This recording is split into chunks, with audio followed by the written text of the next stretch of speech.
AIDS brings a response Fight from the against government. AIDS, the disease which claims lives. Welcome to AIDS: The Lost Voices with me, William Hampson, bringing you the deeply moving and heartfelt diary of Brian Nugent. Diagnosed with AIDS in 1986, Brian's diary was a regular feature in Australia's The Sydney Morning Herald newspaper, offering an unflinching, deeply personal account of life with an AIDS diagnosis. Ready? Let's go.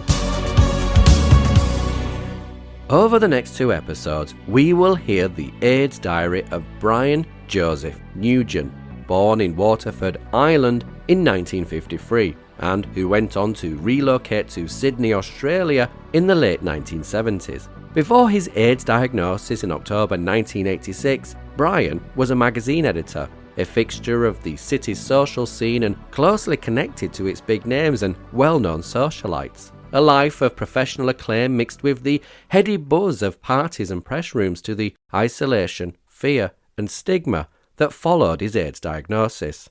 Brian joins journalist Jill Margo, then of the Sydney Morning Herald newspaper, in establishing a diary-style column documenting his AIDS journey.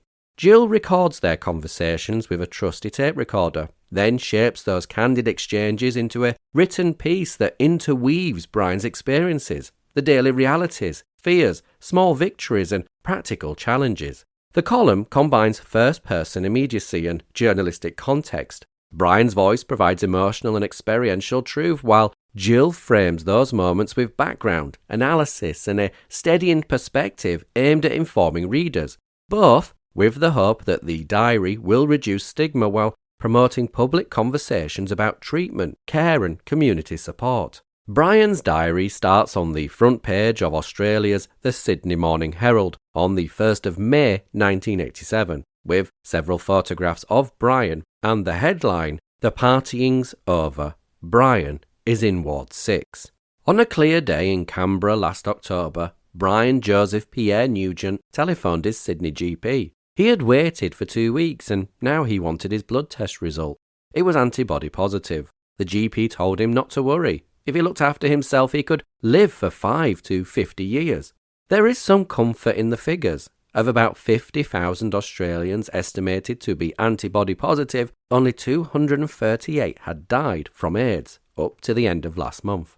But these days, the statistics do not mean much to Brian. At 34, his life has changed. Now, his days are coloured by uncertainty, fear, and hope for the future. The onset of AIDS happened very quickly. 2 months after the blood test, Brian was feeling terrible.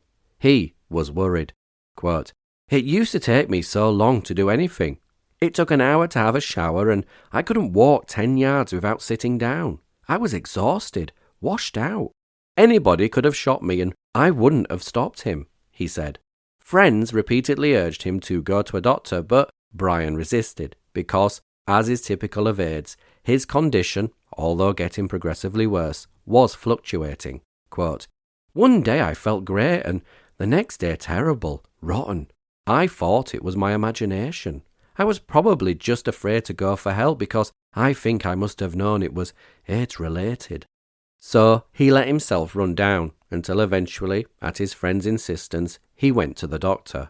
While the doctor tried to set up a hospital appointment, Brian went home and waited. Home is a bedsitter in Double Bay. It's a long way from the 5-storey house he and his 2 brothers and sister grew up in the Irish city of Waterford. He has been in Sydney for about 7 years. The next day, the locum's office rang at 10 a.m. to say Brian had an appointment at the Prince Henry Hospital at 2 p.m. So I started to make my way to the hospital, which took forever. By the time I had had a shower, got dressed, did my hair, got a taxi and walked from the hospital gates to the ward, it was about 3:15. It had taken me about 5 hours. On the way, I was worried, but I thought a lot of the worry would be lifted off me when I got there. After a thorough examination, the doctor asked me if I had an aversion to hospitals for a long time, and I said no. And he said, "Fine, I'm putting you in now." That was it. I was brought into Ward 6, and I thought at last something is being done. I also thought this would be a bloody good rest. So I got undressed and asked for a TV. Then came a battery of tests. I was like a pincushion. The T-cell count came back. It was 80 and the norm is 900 to 1,000. I knew I had full-blown AIDS. I know it sounds strange, but at the time I felt a bit of relief. At least I knew what it was. I was no longer going around in circles. When my disease progresses, I want to be nursed in hospital. They're professional, and if I got to a stage where I was getting difficult, they could handle it. It would get too difficult for a friend. I think putting that kind of responsibility on a friend is just too hard and unfair. But support and love from a small network of friends has become one of the most important things in his life. Quote, "They actually do care what's happening to me. As time goes on and I get iller and iller, at least they are there to see to the normal everyday things I can't handle myself." Brian had not seen nor spoken to his mother or any of his brothers in 6 years. There had been a family disagreement. Early this month, Brian sent his mother a birthday card, and on the Easter weekend, he telephoned her in Ireland. She was very concerned about his well-being, but no mention was made about her coming out here. Quote, "I think I'd like my mother to be here for a while, but when the illness starts progressing, I don't want her to be around at all. I've seen a number of people that have progressed down quite a long way, and it's really quite frightening. And I want to remember in my own mind, and I want her to remember, the good times of our relationship, not the bad times."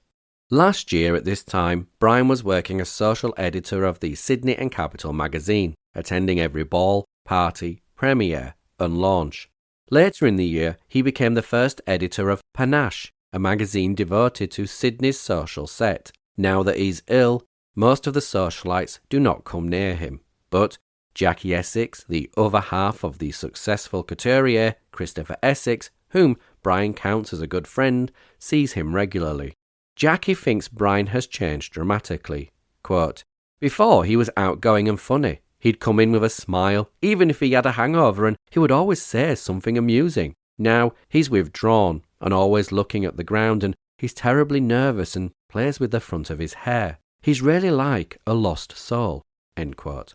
But to other friends, he is the same old Brian. One of them, John Ryman, an administrative manager, said, quote, "His personality is unchanged and he still jokes and laughs. We send him up quite a lot and he takes it just the way he used to, but there's a sadness behind it. He gets a bit morose sometimes, but we just try to cheer him up. Laughter is a good tonic." End quote. On Sunday, April 26, he was taken back to Prince Henry in an ambulance after he had an epileptic fit at Gary's house. The hospital diagnosed toxoplasmosis, an infection that forms an abscess in the brain. Around the abscess there is swelling which can cause fitting and headaches. He has been having treatment to dissolve the lesion and says he'll be out in a week. The hospital says 2 weeks if he responds to the treatment. Brian has agreed to share his thoughts and feelings with Herald readers. His AIDS diary will appear from time to time on the agenda page. Friday, 8th of May, 1987. On Wednesday afternoon, Brian Nugent was nervous. He was waiting for the hospital porter to take him across the hospital grounds for a brain scan. If his brain abscess had reduced, he could go home.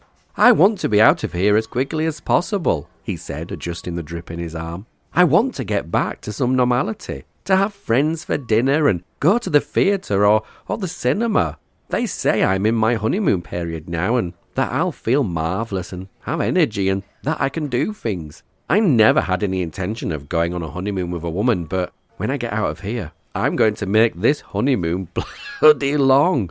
Brian Nugent, 34, was diagnosed antibody positive last October. In January, he was admitted to Prince Henry Hospital for 6 weeks with pneumocystis pneumonia, his first opportunist infection. 2 weeks ago, he was readmitted with his second major opportunist infection, toxoplasmosis, or an abscess on the brain. Before his illness developed, he was social editor of the Sydney and Capital magazine, and later the first editor of the social magazine, Panache. Sitting in a pink dressing gown, borrowed from a friend, Brian said he was feeling well. Quote, "For the first time in ages, I saw a man I actually fancied. I have had no sexual feelings for about a year, so much so that I thought I'd gone impotent. Now, I wouldn't mind having a relationship, but it's just such a big responsibility." This week has been quite good for Brian. There was the excitement of his first diary piece in last Friday's Herald. The response, he said, had, quote, been brilliant. My telephone went all day. I got telegrams, cards, and even a note from a nun offering to contact my mother, and a call from an alternative medical practitioner offering to improve my T-cell position. And there was a TV station that wanted to film me in bed, surrounded by visiting socialites. I told them my story was about AIDS and dying. They never went ahead. I'm only doing this diary because I'm hoping it will help others. You see, I'm the biggest coward on 2 feet, and if I can face it, anyone can face it. They are very good here in the hospital, and that helps. And they explain everything thoroughly, and that's a comfort. So far, everything I've had has been curable. I respond very well to drugs. If you shook me today, all you'd hear is pills. But there was some worrying news this week. Brian's T-cell count had dropped to 30, and he was absorbing the fact that he's just had his second major infection. After the second or third infection, you can lie down and die if you have no will, but I wouldn't. I'm too much of a coward. And I'd also be terrified that I'd missed something. Brian says that it is the support from friends that really feeds his fighting spirit. The porter has arrived. Brian asks him to wait outside for 2 minutes, and then, lowering his voice, says, I know it's time for me to start thinking about making a will and getting things in order and doing anything I want to do. So, what does Brian want to do? Well, if you give me 3 wishes now, first, I'd want a cure, but I know that's not possible in my lifetime. Second, I'd wish for a dinner party for 6 with Ronald and Nancy Reagan, just so I'd see who wears the pants. Elizabeth Taylor and Jackie Kennedy. Oh, I'd like John F. Kennedy and Onassis too, but they're dead, so I suppose we'd have to dine in heaven. My third wish would be to come back as a ghost to haunt a few people. After the scan, Brian discovered he had 2 abscesses, not 1. With treatment, the smaller had disappeared and the larger had reduced significantly. Yesterday evening, he left the hospital. Friday, 15th of May, 1987.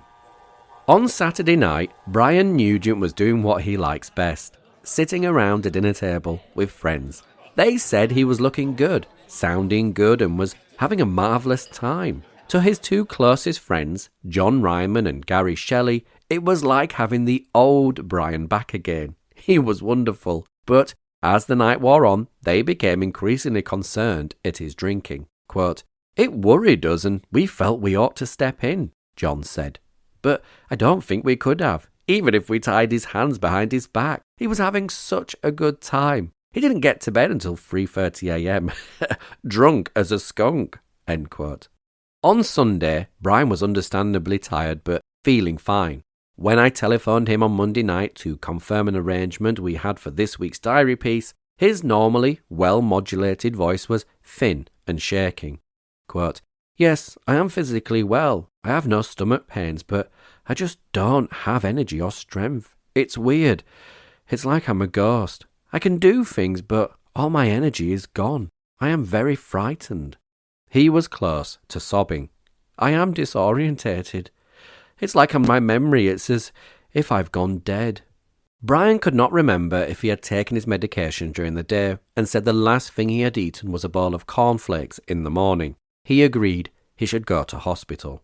When I arrived, Brian was lying dressed on his bed in his double-bay bed-sitter, his face rigid with anxiety. Quote, I'm worried I won't make sense. It's frightening. I don't know what's happening.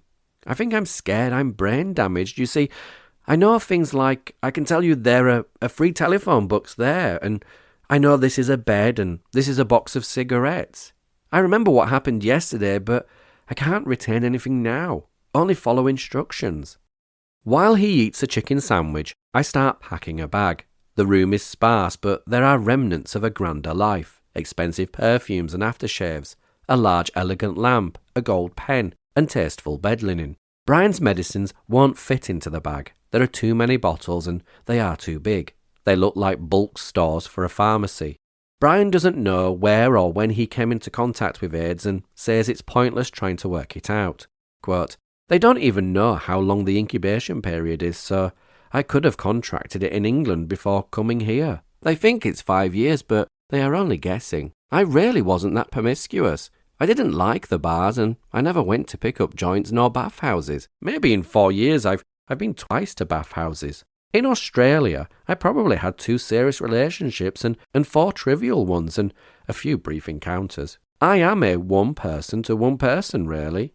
He hasn't had a lover for a long time, but has a small network of friends he depends on heavily. In the car, Brian is tense and silent, but as we get nearer to the hospital, he begins to relax a little. He said the hospital makes him feel secure. It's crucial to him that doctors be frank about his condition. When he feels overwhelmed with fear, he finds it comforting to have a medical person nearby who is able to define and put limits on his anxiety by being honest with him. Bed-free, the one he usually has, is all prepared and waiting. Brian goes straight to it. There is a special feeling in Ward 6. Physically, it's like any other ward, but the staff are open, approachable and concerned, and everyone, including the doctors, use first names. Brian is very scared. My mind is racing. It's as if I have to get everything done, but I feel at such a low ebb. I know I am dying, but I don't want to die now. I'm scared to lie down on this bed and go to sleep in case I die and don't wake up. The doctor arrives and takes Brian all over the day's events again. He spends a long time listening and then draws the curtain to examine him.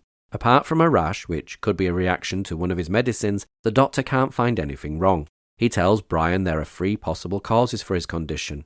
It could be related to his toxoplasmosis, or a reaction to his medication, or a strong psychological reaction, with his fear and anxiety overwhelming and confusing him. But he says there's nothing to be done tonight, and a series of tests, including a brain scan, will be done in the morning. By now, Brian is petrified and is resisting going to sleep. The doctor reassures him he won't die tonight. But how do you know? Brian asks. You're not God. Yes, but I'm your doctor, and I know your condition, and I don't think you'll die tonight, the doctor answers. When John and Gary arrived on Tuesday evening, they were shocked. Brian's behaviour was quite out of character, and to Gary it seemed as if he had, quote, just gone off his trolley. He started hitting out at the people who meant most to him. He kicked a tray of food over and crushed a drink I gave him all over the place. He was sort of hitting out in anger and frustration, end quote. By Wednesday, Brian had deteriorated and had to be sedated. The doctors were having difficulty assessing what was happening. His brain scan showed nothing, and the result of his lumbar puncture was normal, although the doctors are expecting more results this morning. But later that day, Brian started to improve. By last night, he was restored and happy, and in control. Sitting in bed, eating heartily, he said he couldn't remember much about the past few days and now fully expected to resume his honeymoon. Friday, 22nd of May, 1987. Good news came on Monday. After weeks of waiting, Brian Nugent had been allocated a unit by the housing department and he actually felt well enough to take it. He was thrilled. It signified a return to normality. Instead of spending his last months in a grim bedsitter, sharing a bathroom and kitchen, he would have his own space and be able to do what he is good at, cooking and entertaining. Quote, that's why they call me Edie Gourmet, Brian says, smiling widely. I just can't wait to get stuck into the apartment and get out of here. Hospital. Brian went over to a patient's phone at the back of the ward to relay the news to his good friend, John Ryman, and to arrange to see the apartment. A few minutes into the conversation, John heard the phone drop. Brian had had a fit. Brian, 34, was diagnosed antibody positive last October. Since January, he has had 2 opportunist infections, the last of which was toxoplasmosis, which caused 2 brain abscesses. He was taken back to hospital 2 weeks ago in a state of panic and confusion. This episode lasted for about 3 days and is still a mystery. Brian says extensive tests showed it wasn't related to the abscesses. All Brian remembers is a series of nightmares, largely about reincarnation. Quote, I dreamt I died and came back as a lower form of life, as an insect. It was quite frightening. I was a flea and I bit somebody and I was the one who originally started the whole virus. The patient in the next bed to Brian is nursed daily by his mother. Quote, I dreamt that he had died and that she was my mother. She had married my doctor, I was a child, and I started life all over again as a tiny baby. Brian had a religious Roman Catholic upbringing, and it was only when he left to go to boarding school in France at the age of 16 that he stopped going to Mass. But I've missed Mass for so long now that if I went into a chapel it would probably fall down, he says, making light of a subject that deeply concerns him. I do want to go and pray, but I half feel it's hypocritical. I've walked down to the hospital chapel, but I couldn't get in. It was locked. I would have gone in and I would have knelt down and probably have said 3 Hail Marys and asked that I don't have any more bad nightmares, because they were very frightening. A large component of Brian's fear is his belief that he won't go to heaven. He has always carried the fear that because he is homosexual, he has no hope of salvation. My own idea of heaven is understanding all the mysteries of the world, and my idea of hell is suffering. But when I was young and at school, I was told repeatedly that heaven is a place of joy and happiness forever, and hell is a burning fire forever. Then, lowering his voice so that it is barely audible, he says, "So that's why I'm afraid now. I don't like fire. Nobody does. The Catholic religion has 10 commandments, and I've probably broken every one, except murder." Then, turning to me, he asks, "So, if you were in charge of death, would you take me into heaven?" "I would." "Oh," he says, his voice picking up. "Well, maybe I'll just have to talk my way in." Brian recovered from his fit, rested, and on Tuesday went with John to see the 1-bedroom apartment in inner Sydney. "I'm just over the moon about it," he said, ringing in excitement soon after. "It's freshly painted and carpeted, and it's just one of the best things that's happened to me in the last months." Brian was discharged from hospital yesterday, and today he intends to pay his bond money and, with the help of the Bobby Goldsmith Foundation, a charity for people with AIDS, will begin furnishing and equipping the apartment this weekend. Friday, 29th of May, 1987. At first, only gays and IV drug users were being killed by AIDS. But now we know every one of us could be devastated by it. The fact is, over 50,000 men, women and children now carry the AIDS virus. That in 3 years, nearly 2,000 of us will be dead.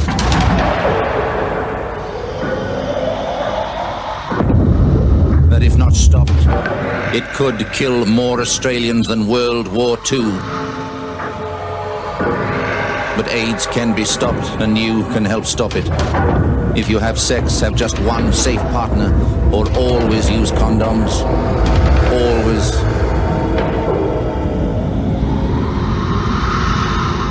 "Oh, well, at least I saw the back of the Grim Reaper before it saw the back of me," Brian Nugent said, adjusting his new television.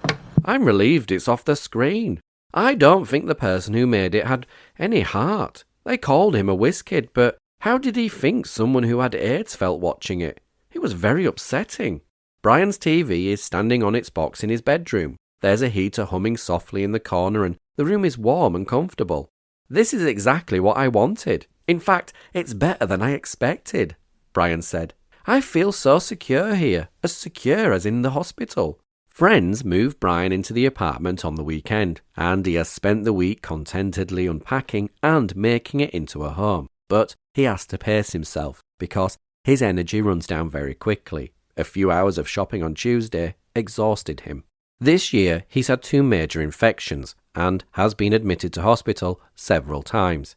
Before he was discharged last week, the hospital recommended that, as he was to be living alone, he accept support from community networks, which help people with AIDS.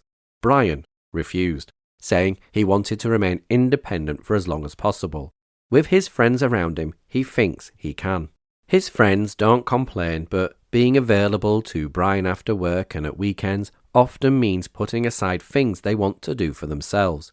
Gary Shelley, who helped with the move, said being with Brian through the illness has been tremendously strengthening.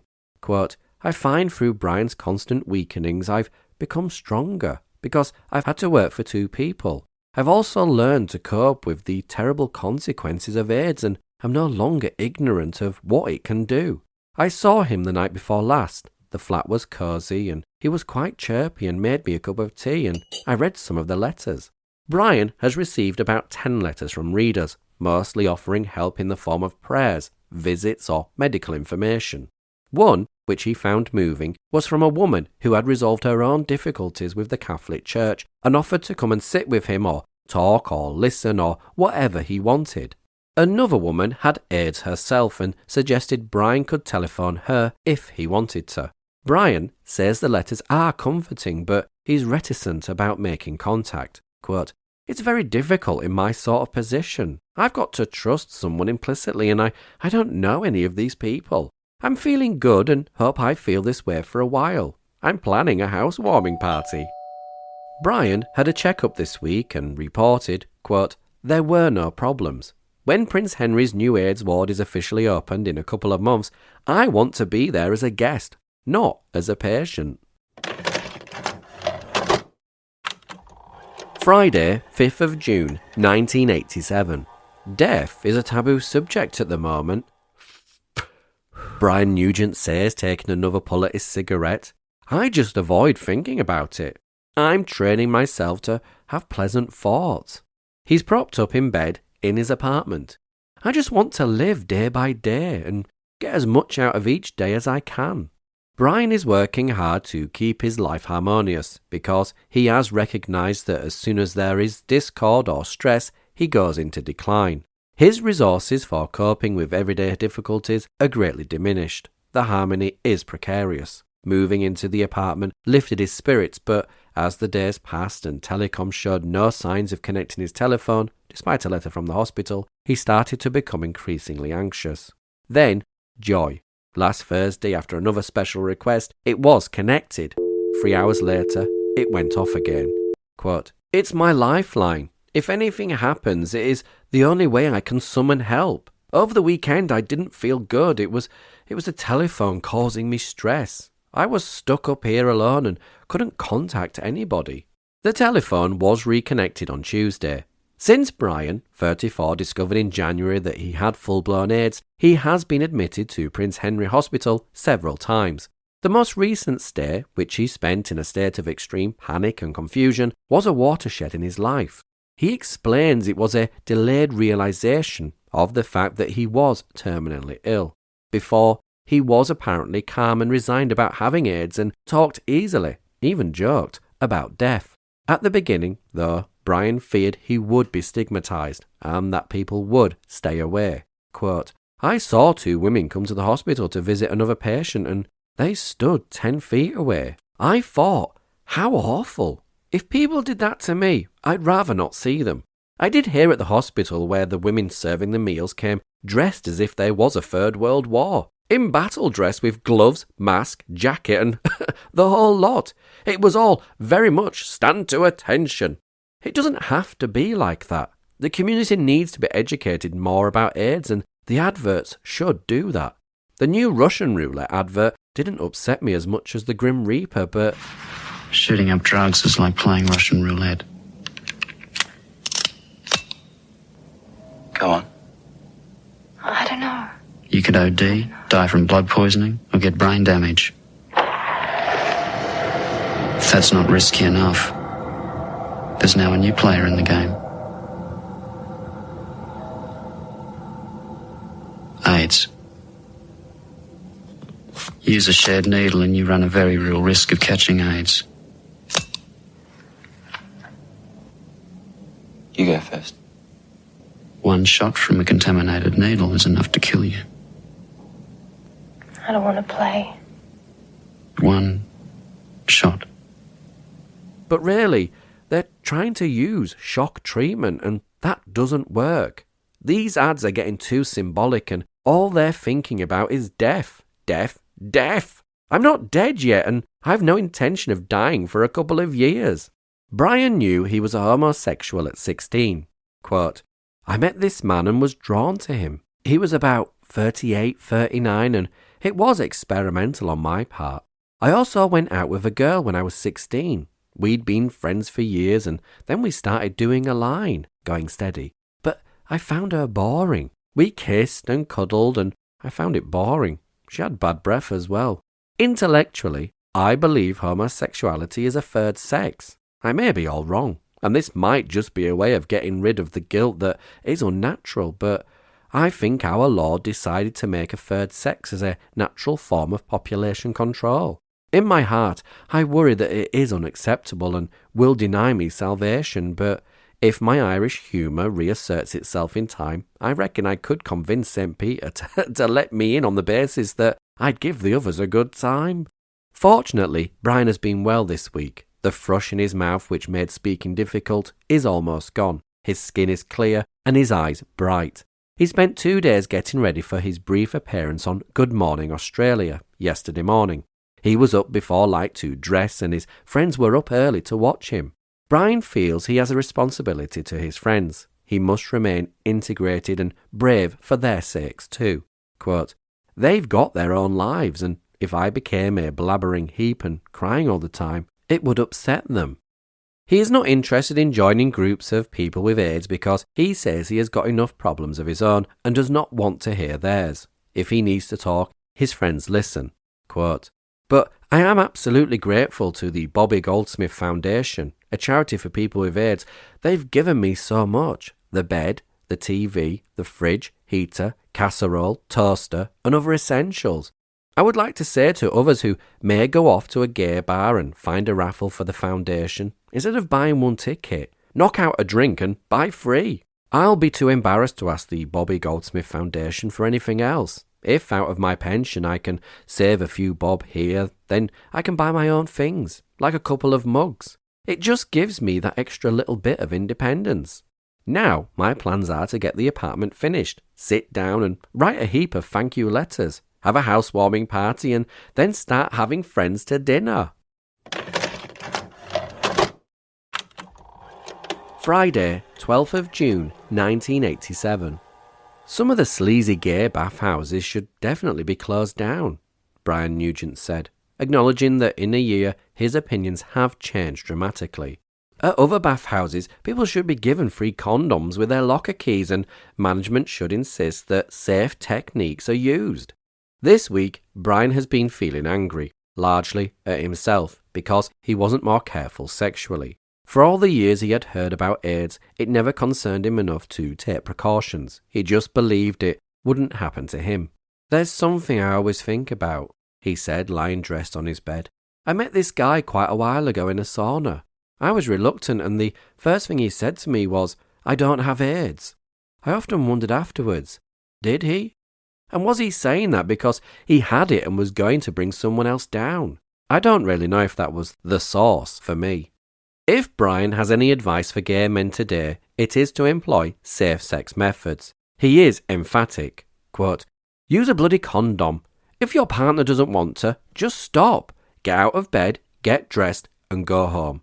You've got to be realistic. For 3 seconds of pleasure, it's just not worth it. If you don't have respect for your own body, have some respect for other people's bodies. Take it from someone with experience. Don't go out and pick up a one-night stand. It's dangerous and you'll be playing with death. So many gay men think they're so butch and masculine and they work on their bodies 24 hours a day and then they think, stupidly, that using a condom is not masculine, that it's sissy-like. If I was going to bed with someone now, I'd tell them the truth and, of course, use a condom." "Do you think you would find somebody else?" I asked. "I wouldn't mind, but I doubt it very much," he responded. "Unless it was somebody with full-blown AIDS as well, but I'd have to think about that very carefully. I know a few people who are antibody positive who are having very nice relationships. They've told their partners." With the bad weather last weekend, Brian stayed indoors. He is looking after himself and is eating well, resting, avoiding risking infection by going out in the rain, and also trying to minimise stress. But being at home for 3 days alone, he began to realise he was, quote, "feeling maybe a little angry against the Lord. I really don't understand. Why me?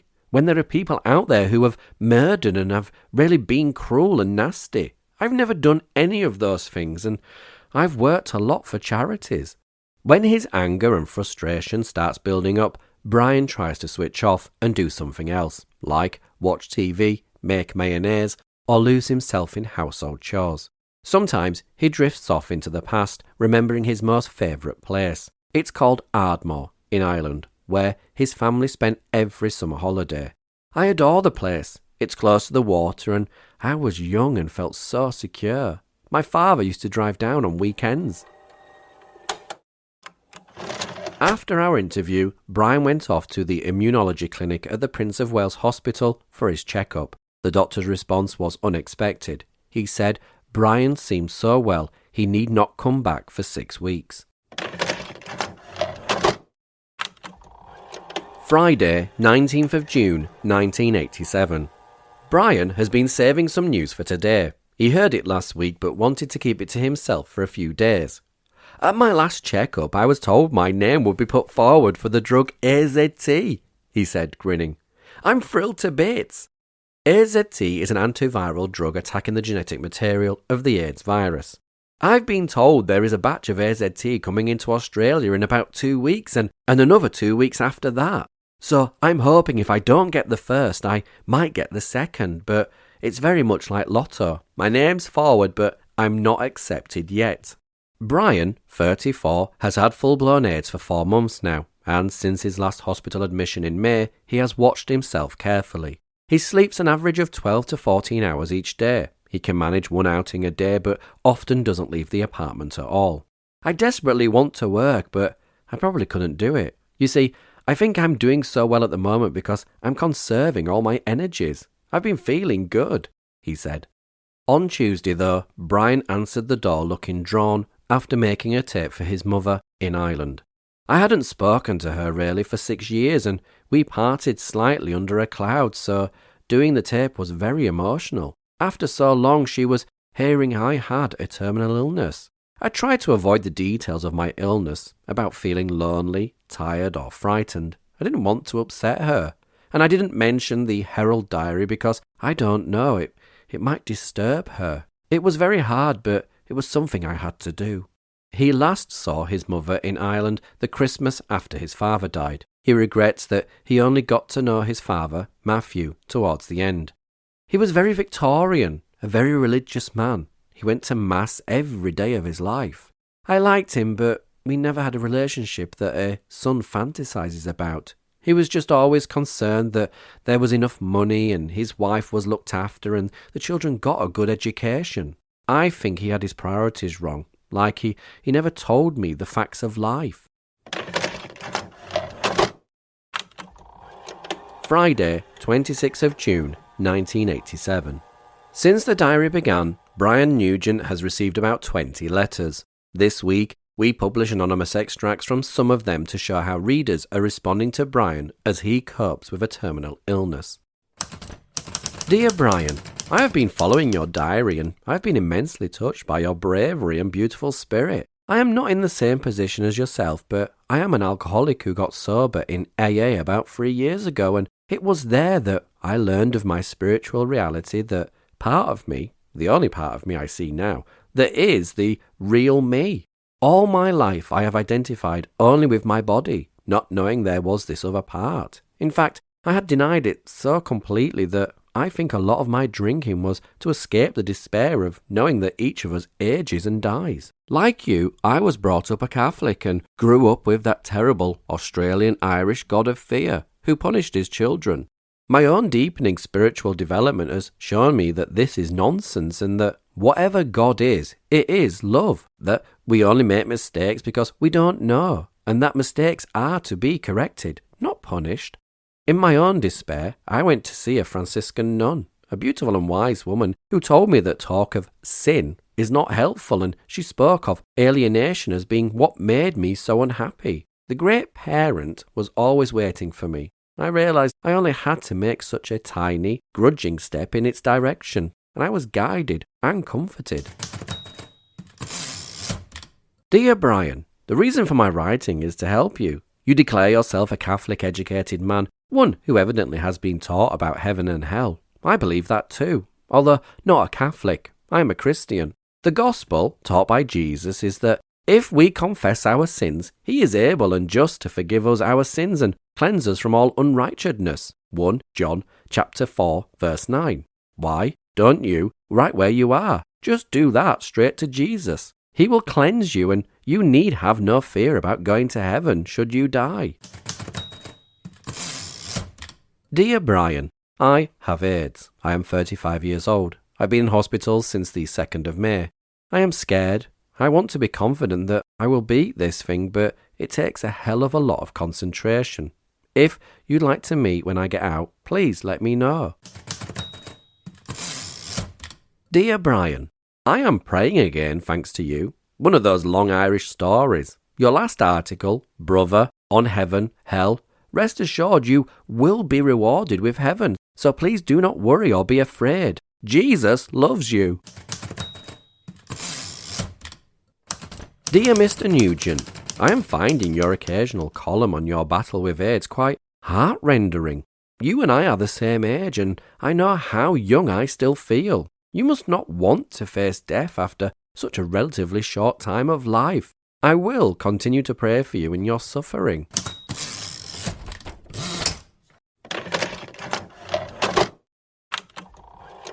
Tuesday, 14th of July, 1987.